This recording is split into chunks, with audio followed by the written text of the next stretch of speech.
Hey, it is, as we're meeting right now, it is Monday morning. It is another week for Crochet Business Chat. We're going to be talking about your questions. You have questions. I've got most of the answers. I've got answers. I'm here to listen, to serve, to encourage, to help you grow a crochet business that makes you all the money that you desire. So we are just coming off of, I'm going to swap out my camera for next. I got to put it on my list. I'm swapping out my camera because this one keeps flashing. Just coming off of 3 days of the Crochet Business Summit, which were last week, and we wrapped things up on Friday, and now we're in the midst of a launch of the Crochetpreneur Business Academy. If you are ready to take the next step to growing your crochet business with a step-by-step strategy, community support, coaching, resources, all the things you need to set a really solid foundation for your crochet business, and then implement strategies to attract more customers, get more visible, make more sales, and scale your crochet business to be as big as you'd like it to be, join us inside the Crochetpreneur Business Academy. It is linked in the description, and we would love to have you. So it is the type of program that will pay for itself over and over and over again as you grow your business. So yeah, for a $37 or $47 a month investment, as we speak, that price is going up. For that investment to be able to make hundreds, even multiple thousands of dollars a month beyond what you're making right now, for me, ridiculous, no-brainer. But if you have any questions about that, I'm happy to answer them. Good morning, folks. I see familiar names here. Elsa is here, and I think your name is Deanna is here, and we have Beverly and Amanda. Hi. We have other friends here as well. So say welcome. Let us know you're here. I'm going to go through questions that were submitted on Pick Pam's Brain spreadsheet or a form, and on social media posts, on Instagram, etc. And we didn't have a lot of questions because we just spent all of last week answering questions, but I thought we would answer a couple more today. So let me pull them up and we'll just walk right through them. So some of them are for pattern designers, some of them are for product sellers, some of them are just general business questions. So hopefully you will get an answer here. In the meantime, while I'm answering these, if you have a question, ask them in the comments if you're watching live, and I will answer them before we wrap things up today. So how about I introduce things? So welcome to Crochet Business Chat Podcast. My name is Pam Grice. If you're new here, if you haven't heard of me before, I'm on a mission to help 100,000 makers build financial freedom through crochet. And we do that through this podcast, through my blog, through my courses and memberships and summit. So we would love to have you. If you haven't already subscribed, do that. Click the notification bell so that you get notified every time we go live on Monday mornings and whenever else we feel like it. So happy to have you here. Again, our goal is to help you ultimately make more profits and live the life that you want to live. So happy to have you all here. Okay. First question was on our Pick Pam's Brain form. What tips can you share for honoring your true self? I'm always reminded of this when I watch your videos. So I guess I should pop that up. That's our question. All right, I wrote down a couple of things that I think you need to pay attention to. So one of those things is noticing when you're performing and when you're just being you. So I think we can feel that sort of in our gut of like, oh, I'm trying to meet other people's expectations, or I hope other people like me. I'm gonna do things in a way that people will approve of, rather than the way that's just me. And I mean, I don't mean like be 100% out there, wild and crazy and whatever, but just like being grounded in how you operate. A lot of people don't know what that even means or what that even feels like. So you might have to do some of that inner work that is necessary to really connect with who you are, what you like, how you operate. But that's sort of the first step. And then don't benchmark your vision of success against someone else's. A lot of times we look at someone else's version of success or what we say someone else's success looks like, and we try to measure our own success by that, or our own how we should be showing up by what other people are doing. But I think it's really important to operate in a way that leads to your version of success and that's really super aligned with your own values. So if you don't know what your highest values are as a business owner, do some work around that and understand what your values are so that you can operate from that place.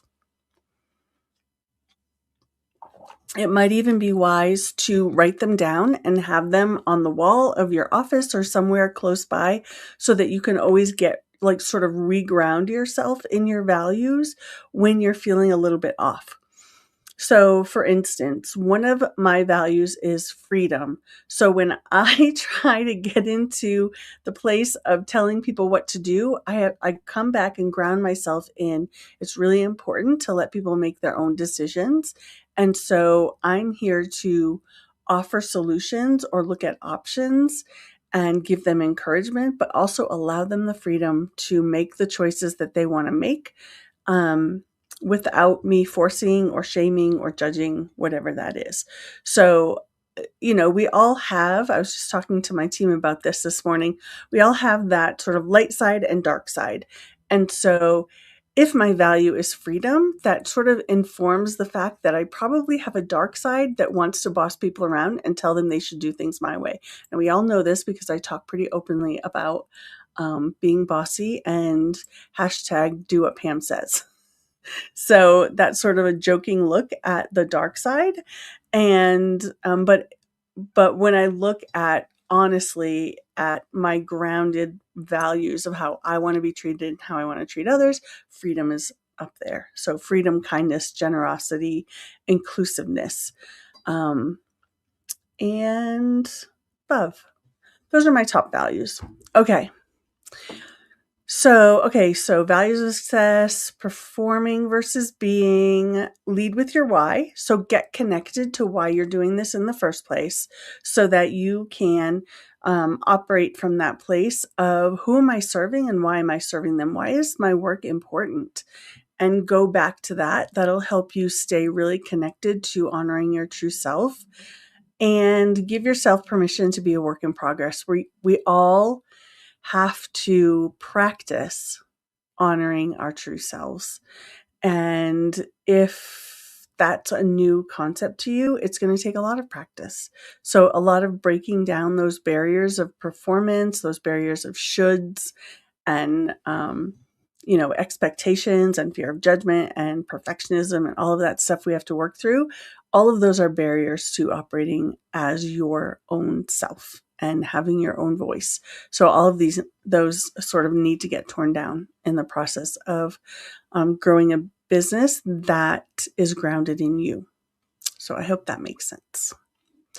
Okay, the next question is, what is one simple way for me to continue to grow my email list when I don't have time to create new products or courses immediately and currently have a very limited number of courses and products? So the great thing is you don't need to have a huge number of courses or products or patterns or whatever it is that you're offering in order to grow your email list. You need one thing. All right. So aside from just having an opt-in form, I think it's really important that you have some sort of opt-in that serves your audience and really attracts that ideal customer and repels someone who's not your ideal customer. So basically create one very specific freebie. All right. And that freebie speaks to the pain point of your ideal audience.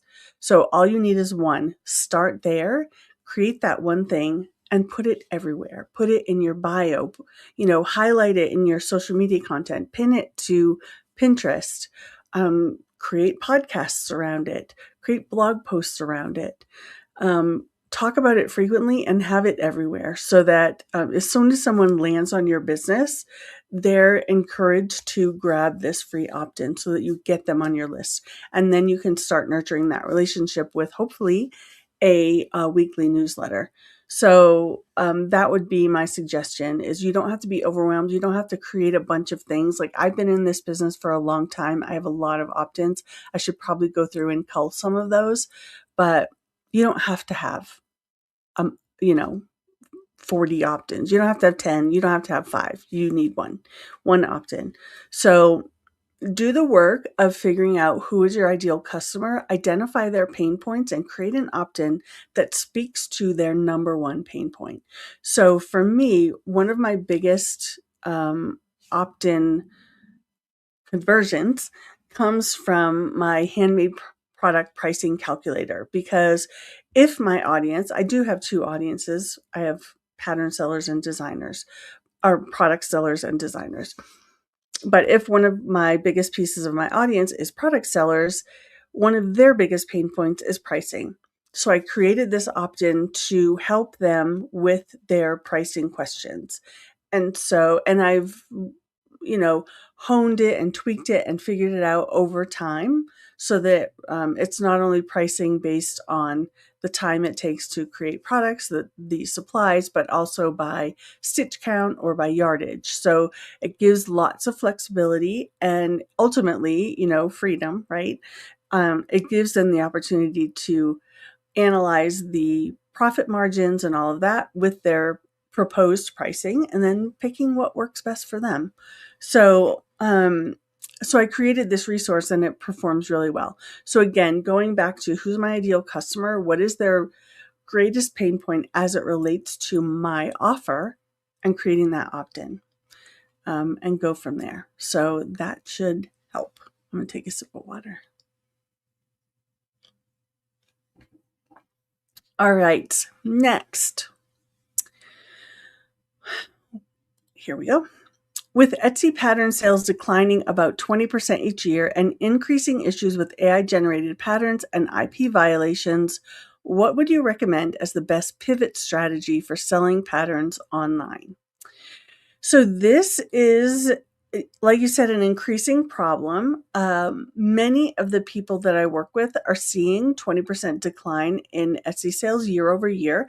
I do think Etsy has changed its search algorithms, so people aren't showing up in search the way they were before. And yes, we do need to work with algorithms, but we also do need to figure things out for ourselves. So I think this is a really, really great question. So I think the goal is not to abandon Etsy, but I think the goal is to shift your home base. So many people start on Etsy, which I think is a great plan because the customers are on Etsy. But I do think the Etsy algorithm isn't doing any favors to the smaller business owners. So I think it's a great place to start, a great place to experiment with your photos, experiment with descriptions, and experiment with your shipping processes. All of those things, it's great to have Etsy for, but ultimately shifting your home base to a place that you own. All right. So whether it's creating a Ravelry account, or even better, I think ultimately down the road, is creating your own website, either on Shopify or on WooCommerce or some other PayHip, some other platform where you own the customers. Because right now, Etsy doesn't want you to get your customers on your email list and then connect with them, right? Because they're not giving you permission to take those emails and then market to those people. So you don't own those people, even though you might have thousands and thousands of sales on Etsy. You don't have a way to communicate with that audience. So shifting to your own platform will then allow you to basically own those emails so that you can market. I still think start on Etsy, but I think as you grow, having your own website and owning those people on your, not owning, on your list is really important. And part of why I say this is what I showed you of that person's question is just a snippet of their question. They did say that their older patterns are losing traction by about 20% per year, but their new patterns perform well, which tells me they're marketing those new patterns, I guess, I think. As far as if you analyze the data, where are those sales coming from? I'm guessing those sales are coming from them marketing their new patterns to their audience. And so if you can take your audience on Etsy that you don't own and convert them into your new business and then remarket your older patterns, you could see that percentage of conversions increase. So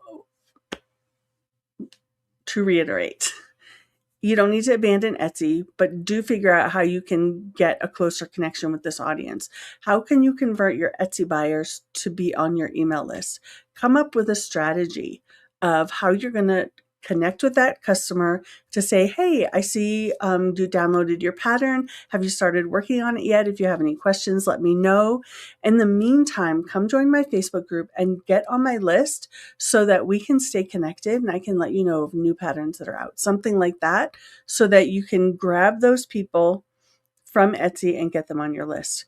You could even, I don't 100% know this is okay as far as Etsy terms of service, so check it out yourself.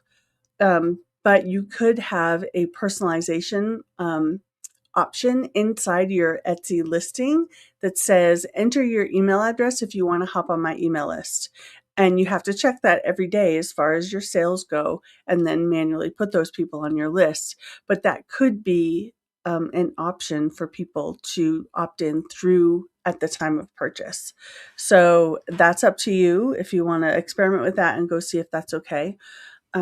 Or if you have patterns, linking your opt-in to the last page of your pattern. Because remember, it speaks to your ideal customer. And so, having your last page talk about your opt-in and have a little button for them to link over and subscribe is a really great idea. So think about how you can leverage that. And so it's the marketing issue and it's the getting more people on your list issue. And I think that will help resolve some of those problems. And then also, a really important thing is to lean into, you talked about AI and IP infringement things. Lean into what AI cannot replace. And I think that is going to be the wave of the future, is to look at what parts of my business can AI not replace. And for me, and for many people, that is you, right? So how you show up, how you connect with your audience, and your community. So building a community around your now personal brand rather than like I have an e-commerce brand saying I have a personal brand and my brand revolves around me, and other people at this point can't steal that. There will be a time when, if your business gets big enough, people are going to create AI versions of you and try to steal your business that way. It's all coming. So, but the more you connect with your audience, the more you speak your values to your audience, the more they'll recognize an imposter. Okay. Treat Etsy as your top of funnel. So if we think of our engagement with our customers as a funnel where a large swath of people come in the top and then they funnel down until we have a connection with our ideal customer. Etsy's the top of that funnel, and then you work with them and you nurture them and you create relationship with them so that you have a really, really strong bond with those people who will return again and again to buy your stuff. So I hope that makes sense. All right. The next question I had was, how can I learn overlay mosaic crochet? And I happened to know of some people who specialize in this. So I'm just going to put them up here. So Erin from Juniper and Oaks, this is how you spell it, Juniper and Oaks, and Nicola of LME Designs. They are both in my programs. They're both clients and friends, and they are designers who specialize in helping people learn how to do mosaic crochet. So go follow their accounts. And yeah, I think Nicola is doing a crochet along right now. So you might be able to hop in that group and engage with that. But they both host crochet alongs. They both do lots of educational content around mosaic, and they're both amazing designers who create beautiful, beautiful things. So go follow them. So that was an easy one. And the next one is also easy. So, how to protect my business with a trademark. So, if you are in the US, go connect with Joey at indylaw.com. So it's IND. I'm going to just write it right here.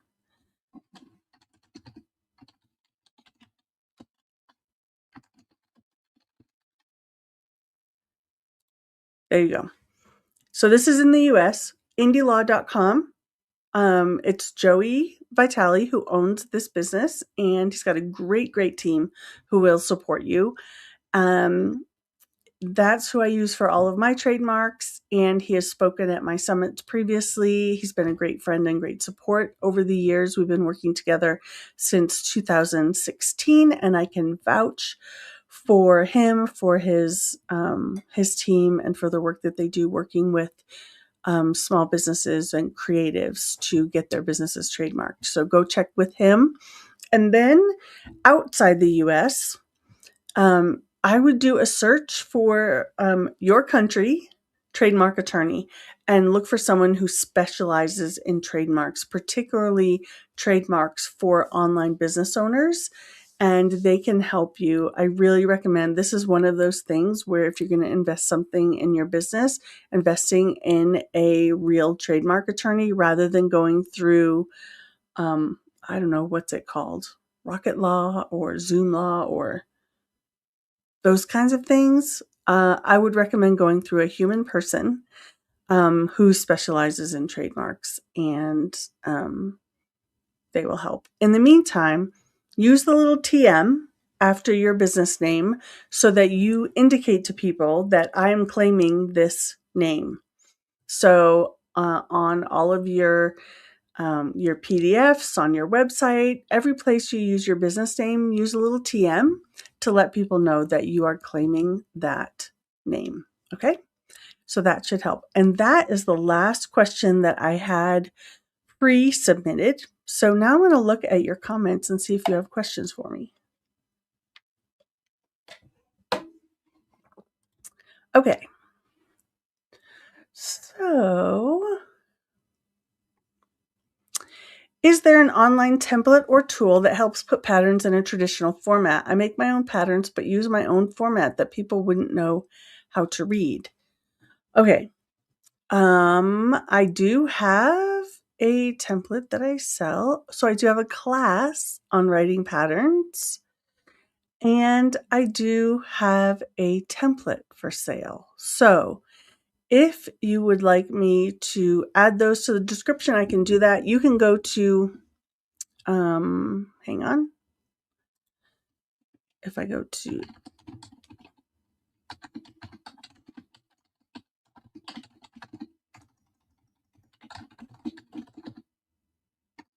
if you go to my shop on Etsy, my Crochetpreneur shop on Etsy, you should be able to find the templates that I offer. They are Canva templates. There's a landscape one or a portrait one, and they have things laid out. But if you're looking at writing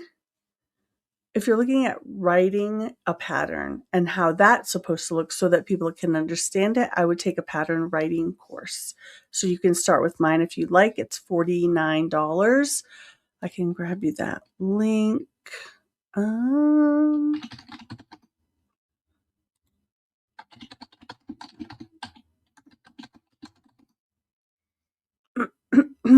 It'll be just a moment, please.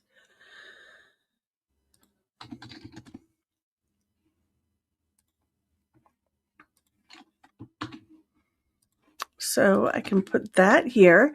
So you can grab that My First Pattern Design. It's very beginner pattern design. Basically takes you through sort of a rectangular design. So any rectangular design that you want to create, and helps you write out the pattern. And so it's really taking you through how to calculate gauge, how to write the pattern itself, how to create the PDF, how to get it listed online, how to launch it. So it's basically a 7-day class where you do one bit each day and you end up at the end with a pattern. Sherry Pearl, I forgot all about Do What Pam Says. Thanks for the reminder. Just do what Pam says. Just act. I agree. Let's see, the Yarn Geek. Do I need to have a website to send emails from Flowdesk, or can I just use a landing page? You can totally just use a landing page if that's what you want to do.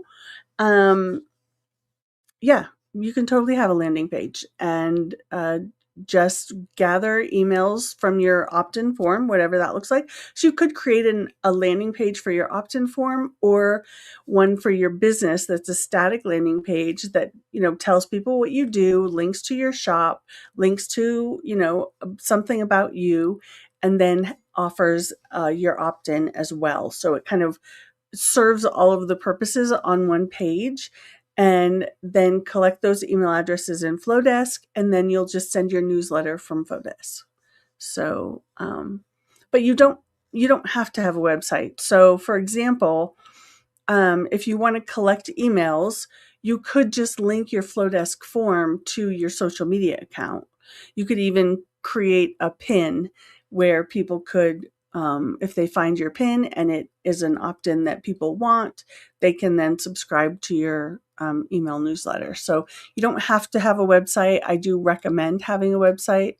You could also link that form to your Facebook account if you have a link tree or a smart bio or something like that, where you link multiple URLs, you could link your opt-in in there as well. So you don't have to, but it's helpful to have a website. Okay, that is all the questions that I'm seeing this morning. Does anybody else have any other questions this morning before we wrap things up and get back to life? For those of you who came to the summit, did you have a post-summit crash? I did. Friday night, I totally crashed. I liken it to my husband's post-Christmas crash. He always has so much excitement about Christmas, and he plans for it for months. And we have a 12-foot Christmas tree, and it's huge. And he invites all the neighbors over, and he puts up lights all over our property, and it's just beautiful. And then the day after Christmas, he just crashes. Sometimes it's unmet expectations. Sometimes it's just like sadness that now it's over. Sadness that maybe people he cared about didn't show up to see his lights and the things that he cares about. So it's all of those kinds of things. And so that's sort of what I experienced at the end of the summit as well. So I do see some of you are commenting that you had the same thing. Elsa said she was exhausted. The artist Ducky says the same thing. So yeah, I think a lot of us had a post-summit crash. I'm trying to come out of it, but I do think I need to take a couple days off. So yeah, my brain was numb but happy, says Deanna. So nice. Yeah. If any of you have any questions about the Crochetpreneur Business Academy, the doors are open for a special enrollment period that ends tomorrow evening. I do have that linked in the description of this video. I also have a link to the Crochet Biz Power Bundle. If you missed any part of the summit and you missed the presentations from any of our speakers, they are now expired, but you can still get your hands on them for ongoing long-term access through the Crochet Biz Power Bundle, which includes not only the presentations, but transcripts, slides, audio files, worksheets, and special bonuses.